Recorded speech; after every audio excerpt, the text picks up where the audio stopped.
اب آئیے درود کے بارے میں چونکہ میں نے بات کی، مختصر سا درود کا فضائل رکھ دیتا ہوں، اور جمعہ کے دن درود کے بڑے فضائل یاد رکھیں، خاص ہے۔ اللہ کے رسول نے خود فرمایا کہ جمعہ کے دن مجھ پہ درود بھیجا کرو، تو جمعہ کے دن تو خاص کریں، عام دنوں میں بھی کریں، لیکن درود کی ایک فضیلت آتی ہے، یاد رکھیں وہ کیا ہے، بڑی فضیلت ہے۔ ابی بن کعب رضی اللہ عنہ یہ فرماتے اور کہتے ہیں میں نے نبی کریم صلی اللہ علیہ وسلم کا سوال کیا، یا رسول اللہ صلی اللہ علیہ وسلم میں آپ پر بہت زیادہ درود پڑھنا چاہتا ہوں، تو اپنی دعاؤں کا کتنا حصہ دعا کا رکھوں اور کتنا حصہ درود کا رکھوں؟ مطلب میں آپ پر درود بھیجنا چاہتا ہوں، تو میں جب دعا کرتا ہوں اللہ تعالیٰ سے اپنی حاجت طلب کرتا ہوں، تو کتنا پارٹ اپنی دعا کروں اور کتنا پارٹ آپ پر درود بھیجوں؟ کیا آپ مشورہ دیں گے؟ تو نبی اکرم صلی اللہ علیہ وسلم جتنا تو چاہے کر لے، لیکن اگر زیادہ کرے تو بہتر ہے۔ مطلب جتنا تو چاہے، اس میں کوئی میں ریسٹرکشن نہیں لاتا ہوں، لیکن اگر زیادہ کرے تو بہتر ہے۔ تو اب ابی بن کعب رضی اللہ عنہ اگلا سوال کرتے ہیں اور پوچھتے ہیں میں نے عرض کیا کہ اللہ کے رسول کیا 1/4 درود بھیجوں اور باقی اپنی دعا کروں؟ مطلب 1/4، مطلب اگر کوئی چیز کے 4 حصے ہیں تو ایک حصہ میں آپ پہ درود بھیجوں، 3 حصے اپنی دعا کروں۔ مطلب اگر 4 دعائیں آپ کو کرنا ہے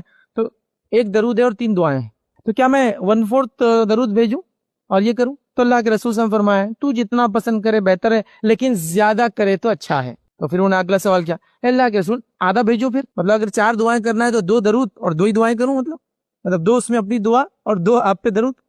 تو اللہ کے رسول صلی اللہ علیہ وسلم فرمایا تو جو بہتر سمجھے، جو پسند کرے اتنا بھیج، لیکن زیادہ بھیجے تو بہتر ہے۔ پھر وہ اگلا سوال کرتے ہیں اللہ کے رسول صلی اللہ علیہ وسلم کہ 2/3 کر دوں، 2/3 اپنی دعا کا درود اور 1/3 اپنی دعا، مطلب اگر ایک چیز ہے اس کے 3 حصے کر دیا جائے تو 2 حصے درود اور 1 حصہ کیا میں اپنی دعا کروں؟ تو نبی اکرم صلی اللہ علیہ وسلم فرمایا تو جو پسند کرے وہ بہتر ہے، لیکن اگر زیادہ کرے تو اچھا ہے، مطلب اس میں اور مزید اضافہ کرے تو اچھا ہے۔ تو فرماتے اللہ کے رسول صلی اللہ علیہ وسلم میں اپنی اب دعا ہی نہیں مانگوں گا، میں صرف آپ پر درود بھیجوں گا جب بھی مجھے کوئی مسئلہ ہو تو نبی اکرم صلی اللہ علیہ وسلم فرماتے ہیں اور آپ نے جب کہا کہ میں اپنی دعا کے بجائے صرف آپ پہ درود بھیجوں گا، تو آپ نے فرمایا تو پھر تو تمہارے غموں کی کفایت کی جائیں گی اور تمہارے گناہ معاف کر دی جائیں گے، پھر تو تمہارے غموں کی کفایت کر دی جائیں گی۔ دعا انسان مانگتا ہے نا،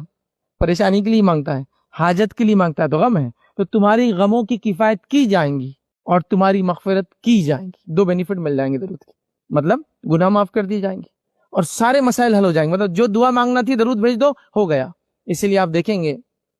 اہل عرب میں یہ خاص ہے،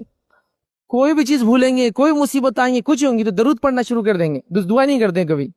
اللہم صلی علی محمد، مثال کے طور پر آپ کسی عرب سے پوچھیں ارے فلاں چیز کہاں ہے،